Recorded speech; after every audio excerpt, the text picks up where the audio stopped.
திருவாரூரில் கணவருடன் இருசக்கர வாகனத்தில் சென்ற பெண் அவரது சேலை சக்கரத்தில் சிக்கி நிலை தடுமாறி சாலையில் உருண்டு விழுந்து காயமடைந்தார். இந்த விபத்து குறித்த சிசிடிவி காட்சிகள் தற்போது வெளியாகி இருக்கின்றன. மேலும் விவரங்களோடு இணைகிறார் செய்தியாளர் நேசராஜன். வணக்கம் நேசராஜன், விவரங்கள். சுபா, திருவாரூர் மாவட்டம் மணக்கால் மெயின் ரோடு பகுதியை சேர்ந்தவர் குமார். இவரது மனைவி கீதா திருவாரூரில் உள்ள துணிக்கடையில் சேலை பார்த்தது வருகிறார்.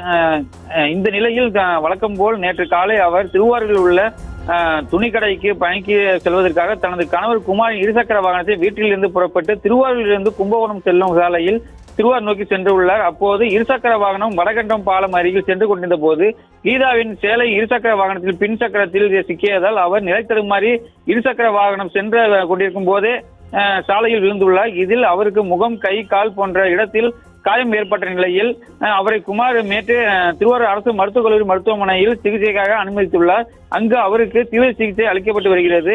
மேலும் இந்த விபத்து குறித்து குடவாசல் காவல்துறையினர் விசாரணை மேற்கொண்டு வருகின்றனர்.